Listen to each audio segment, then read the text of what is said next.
پاکستان 1947 کو بنا، 1948 میں ایک جنگ ہوئی، 65 میں دوسری ہوئی، 71 میں تیسری ہوئی۔ مختلف حالات درمیان میں اس عرصے میں آتے رہے، لیکن ایک مرتبہ پھر دشمن نے للکارا ہے، اور شاید وہ وقت آ چکا ہے کہ جب مسلمان افواج ہندوستان کے حکمرانوں کو زنجیروں میں جکڑ کے لے کر آئیں گے کہ تم نے ایسی قوم کو للکارا ہے، جتنا تم شراب کے پیالے سے محبت کرتے ہو یہ موت کے پیالے سے محبت کرتے ہیں، جتنا تمہیں شراب کا ذائقہ پسند ہے انہیں موت کا ذائقہ پسند ہے۔ مرنے کے بعد کوئی بڑے سے بڑا قطب، ابدال، کوئی غوث، کوئی پیر، کوئی عالم، کوئی فقیہ، کوئی مجتہد، کوئی محدث، کوئی مبلغ، کوئی قاری، کوئی بھی مرنے کے بعد جنت کی نعمتوں کو دیکھنے کے بعد، قبر کی نعمتوں کو ملنے کے بعد قطعاً اس کی خواہش نہیں ہوگی کہ میں دنیا میں واپس آؤں، کس مصیبت خانے میں جاؤں، لیکن شہید کی خواہش ہوگی۔ وہ جنت میں بھی جا کے خواہش کرے گا، مرنے کے بعد بھی خواہش کرے گا، اللہ مجھے دوبارہ بھیج، کیوں دوبارہ شہید ہو جاؤں۔ وجہ کیا ہے؟ علماء نے لکھا شہادت کی لذت جنت کی لذت سے زیادہ قیمتی ہے۔ جب ایک شہید کی جان جانے کا وقت ہوتا ہے، اللہ ملک الموت کو پیچھے ہٹا دیتے، ہٹ جاؤ، تیرا اب کوئی کام نہیں، میرے لیے جان دے رہا ہے، اس کی روح کو میں قبض کروں۔ یا ایھا الذین آمنوا اذا لقیتم فئۃ فاثبتوا واذکروا اللہ کثیرا لعلکم تفلحون۔ زندگی کے اندر مختلف مراحل پیش آتے ہیں۔ ہم نے دیکھا کہ نبی کریم صلی اللہ علیہ وآلہ وسلم کی نبوت کی زندگی کے پہلے 13 سال فقط صبر، شکر اور ایمان کی محنت کے ہیں، اور آخری 10 سال، ان آخری 10 سالوں میں 27 غزوات میں تقریباً بنفس نفیس شریک ہوئے۔ مدینہ طیبہ کے 10 سالوں میں رسول اللہ صلی اللہ علیہ وآلہ وسلم تقریباً 27 غزوات میں بذات خود بنفس نفیس شریک ہوئے، اور کوئی 250 کے قریب ایسے چھوٹے اور بڑے لشکر آپ نے لڑائی کے لیے بھیجے جن میں آپ خود شامل نہیں تھے، لیکن کسی نہ کسی صحابی کو اس لشکر کا امیر بنا کے بھیجا۔ 10 سال کی زندگی میں 27 جنگیں، تو یعنی ہر تیسرے چوتھے مہینے جنگ۔ تو آپ کو اسی لیے تو تلوار والا نبی کہا جاتا ہے، نبی بالسیف، آپ تلوار والے نبی ہیں، رحمت والے بھی ہیں لیکن تلوار والے بھی ہیں، جب جس چیز کا موقع آ جائے۔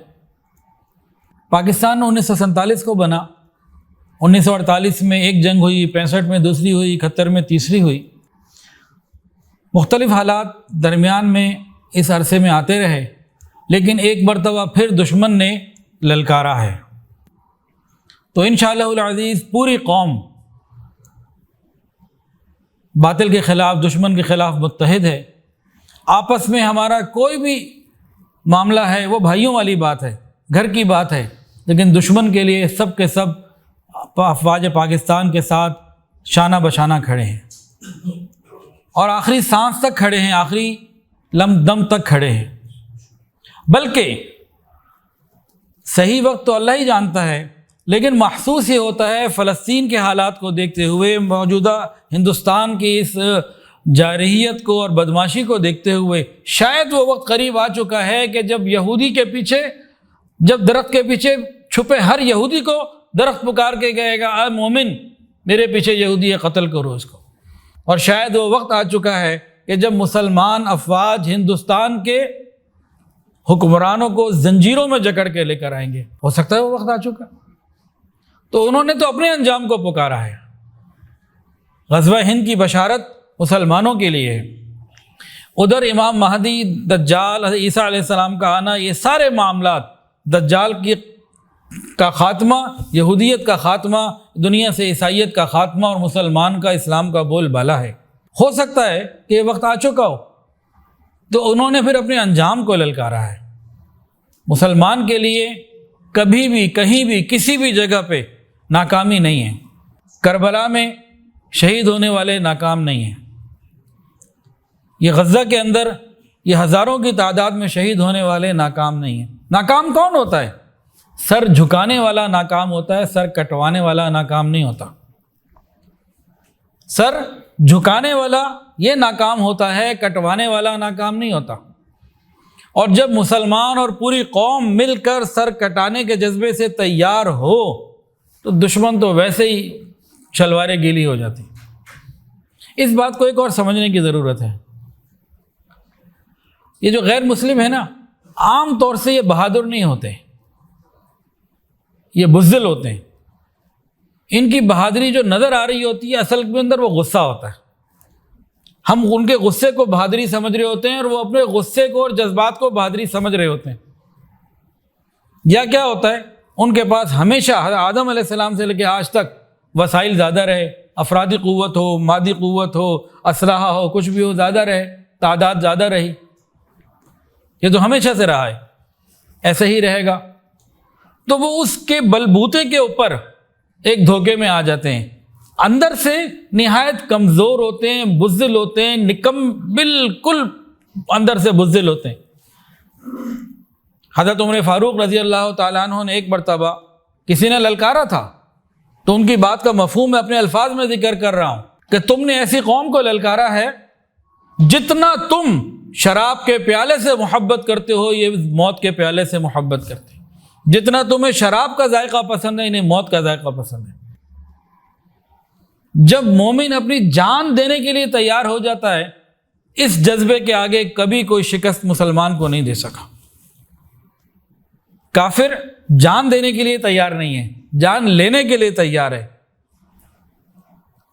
اپنے غصے یا اسلحے کی بلبوتے پر جان دینے کے لیے وہ تیار نہیں ہے۔ اس جذبے کا مقابلہ قیامت تک کبھی کوئی مسلمان کا نہیں کر سکتا۔ یہ شہادت کیا ہے؟ یہ تو ایسی زندگی ہے جس کے لیے نبی علیہ السلام نے فرمایا مرنے کے بعد کسی کی تمنا نہیں ہوگی دنیا میں واپس آنے کی۔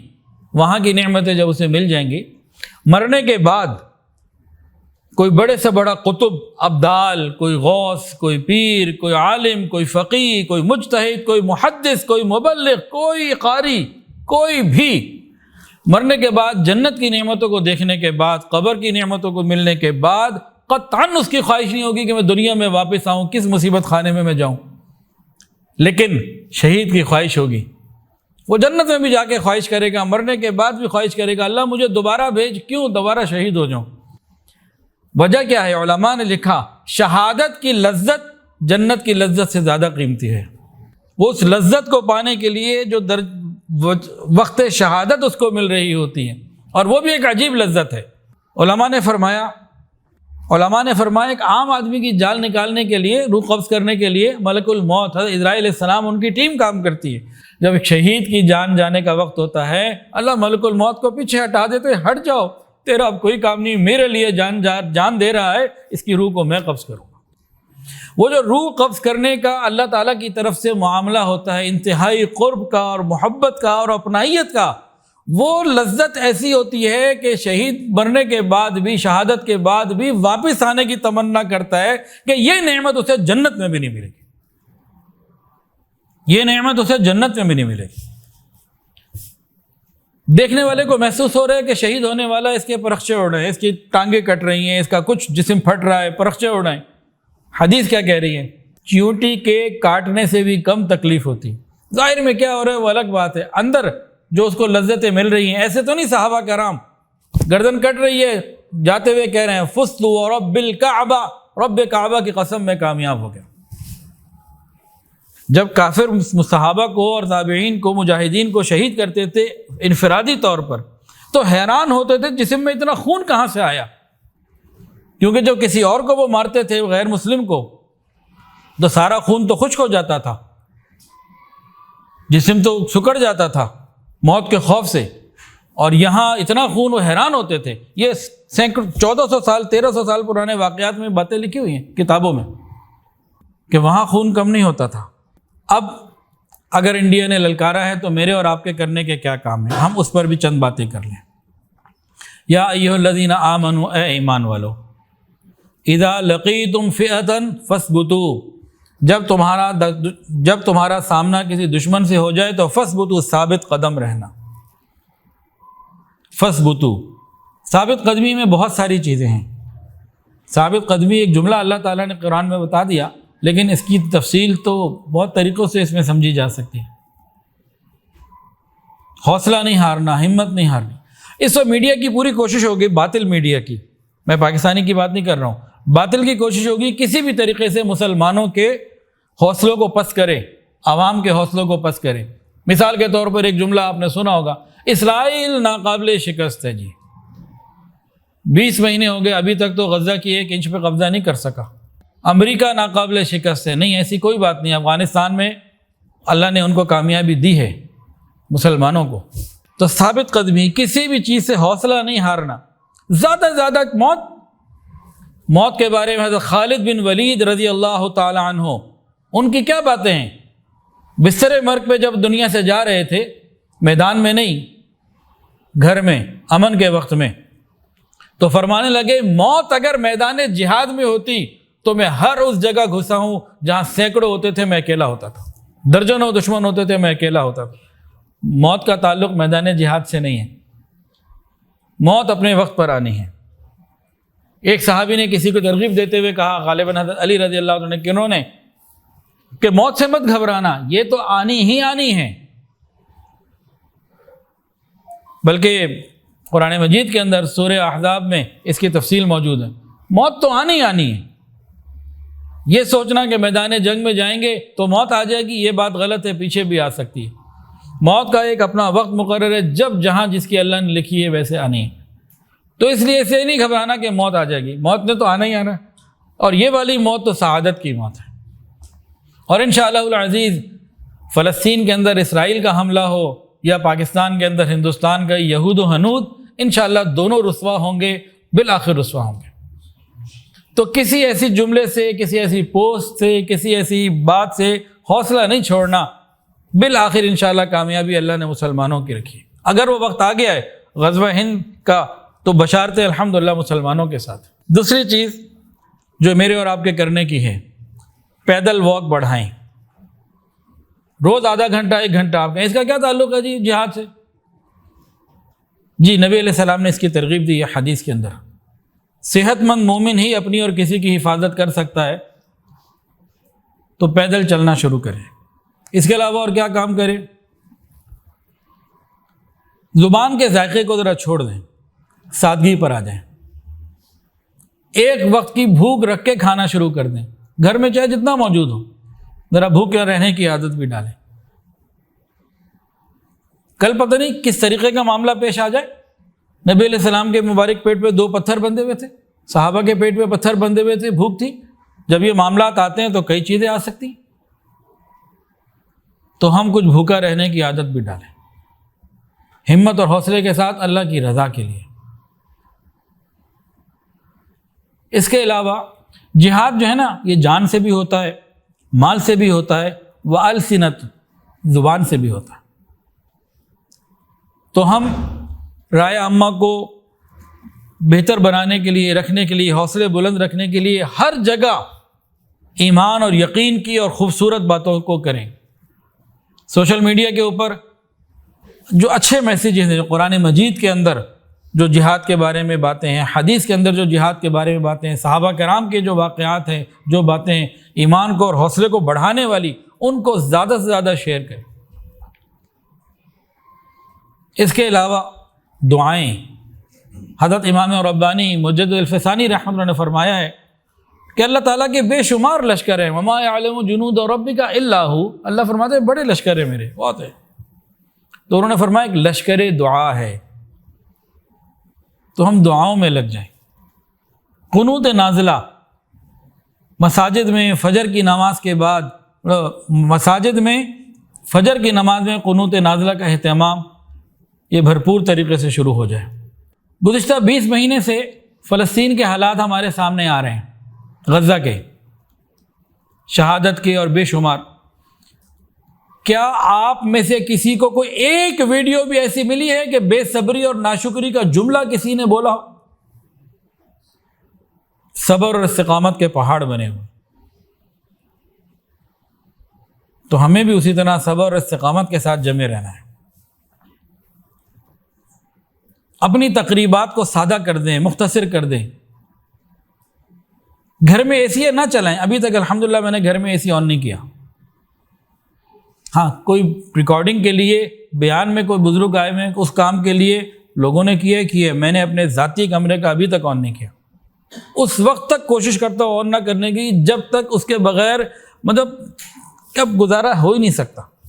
اب آپ کہیں کنجوس ہوں میں، بجلی کے بل سے ڈرتا ہوں، تو ٹھیک ہے، اگر بچت بھی ہو جائے تو کیا برا ہے، لیکن یہ اپنے آپ کو صحت مند رکھنے کی بات ہے۔ جتنا ہم اتنی لگژریز کا عادی ہوں گے اتنا ہم اپنا نقصان کریں، اپنی صحت کا نقصان کریں۔ تو ہم کوشش کریں کہ لگژریز کو ذرا کم کریں۔ آگے اگر جنگ بڑھ گئی، معاملات بہت پھیل گئے، تو بجلی بھی نہیں ہونی، اے سی تو دور کی بات، پنکھا بھی نہیں چلنا۔ تو جن کو پیدل چلنے کی عادت ہوگی، کچھ بھوک کی عادت ہوگی، کچھ ہمت کی اور اسٹرگل کی عادت ہوگی، وہ اس وقت ہم سے بہتر ہوں گے، وہ ان سے بہتر ہوں گے جنہیں بالکل عادت نہیں ہوگی۔ ایک پوسٹ پڑھی بڑی عجیب و غریب، کوئی عرب کسی ملک کے کوئی ادیب شاعر وغیرہ اپنے گھر میں اپنی بیوی کے ساتھ بیٹھے، تو بیوی نے شوہر کو یہ کہا کہ جب غزہ کی جنگ ختم ہوگی تو ہم غزہ کے بچوں کو لے آئیں گے، یتیم بچوں کو، اور ان کی پرورش اپنے بچوں کے ساتھ کریں گے۔ کتنا اچھا جذبہ ہے کہ ایک عورت یہ سوچ رہی ہے کہ غزہ کے بچے اگر ہمیں مل جائیں جن کے ماں باپ شہید ہو چکے تو ہم اپنے بچوں کے ساتھ ان کی پرورش کریں گے۔ یہ خوبصورت جذبہ جب اس نے اپنے شوہر کو پیش کیا تو شوہر نے کہا نا نا نا نا، بالکل نہیں، جب جنگ ختم ہوگی ہم اپنے بچوں کو اہل غزہ کے پاس بھیجیں گے، ان کی تربیت کرو۔ جب جنگ ختم ہوگی ہم اپنے بچوں کو بھیجیں گے ان کے پاس کہ کیسے تم نے ان کی صبر، استقامت اور اتنی تکلیفوں کے باوجود جمے رہنا، اس کے لیے محنت کی ضرورت ہوتی ہے۔ تو ہم اپنی لگژریز کو کم کریں، اپنی لائف کے اندر تھوڑی سی اسٹرگل کو لے کر آئیں۔ جو جتنی زیادہ لائے گا، خدا نہ خواستہ کوئی پریشانی والے معاملات آ گئے، اتنا وہ بہتر استقامت کے ساتھ کھڑا ہوگا، ورنہ اتنا اس کے لیے مشکل ہو جائے گا اس ماحول کو سنبھالنا۔ اور اگر کوئی بات آ گئی تو آ ہی جانی ہے وہ۔ تو ہمیں اپنے آپ کو، پوری قوم کے لیے باتیں ہیں، صرف میرے اور آپ کی اور چند لوگوں کی بات نہیں ہے۔ پھر زبان کا چٹخارا اور ذائقہ، اس کو بھی قربان کریں۔ اس کے علاوہ آج میں نے ایک ہاسپٹل والے جاننے والے ہیں، حجاز ہاسپٹل والے، ثاقب بھائی کو میسج کیا۔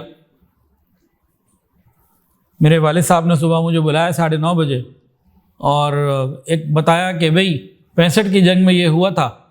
تو پھر میں نے ان کو بتایا، اور اس میسج کے ذریعے تمام ہسپتال والوں سے اور باقی لوگوں سے یہ کوئی پیغام دینا چاہتا ہوں کہ بھئی مجھے اور ہم سب کو اپنے بلڈ گروپ کا پتہ ہو۔ ہسپتال والے لوگوں کے بلڈ گروپ جو ہے نا وہ چیک کر کے کارڈ بغیر پیسوں کے بنا کے دیں، کہ کسی وقت اچانک صورتحال میں بلڈ کی ضرورت ہو، ہر بندے کو پتہ ہو میرا یہ ہے، اور ہم کسی پریشانی کے اندر کہیں بھی خون دینے کے لیے تیار ہے۔ دیکھیں ہر آدمی تو فائٹر پلین میں بیٹھ کے نہیں جا سکتا نا،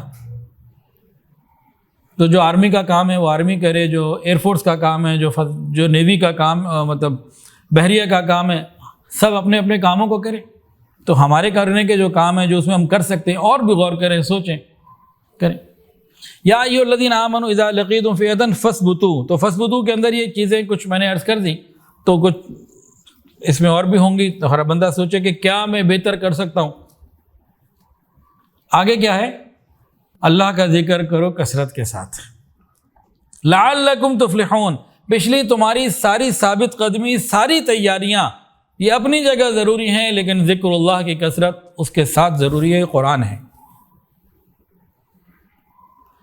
تو جہاز میں بیٹھا ہوا کوئی مجاہد ہو اور وہ اٹیک کر رہا ہو، یا کوئی ٹینک میں بیٹھا ہو، یا کوئی میزائل چلانے والا ہو، یا کوئی آبدوز میں یا بحری کشتی میں بیٹھ کر جہاد کرنے والا ہو، ان کے لیے قرآن کا یہ پیغام ہے، فاذکروا اللہ کثیرا، اللہ کا ذکر کثرت سے کرو، لعلکم تفلحون، کامیابی تبھی پوری ملے گی۔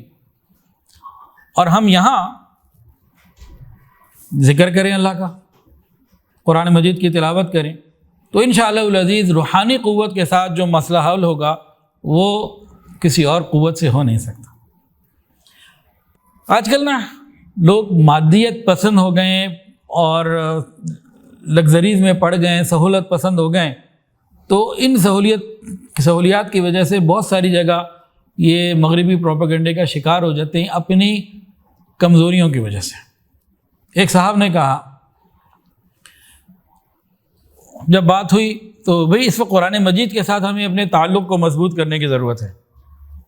اس وقت پوری قوم کو قرآن مجید کے ساتھ اپنے تعلق کو مضبوط کرنے کی ضرورت ہے۔ قرآن مجید کو پڑھنا، سمجھنا اور بالخصوص جہاں اللہ رب العزت نے دشمنوں کے خلاف کھڑے رہنے کے حوالے سے جو ہدایات دی ہیں وہ حکومت پاکستان کے لیے، اب پاکستانی افواج کے لیے، عوام کے لیے، اس میں پوری رہبری الحمدللہ قرآن و حدیث میں موجود ہے. ان کو غور و فکر کرنے کی ضرورت ہے.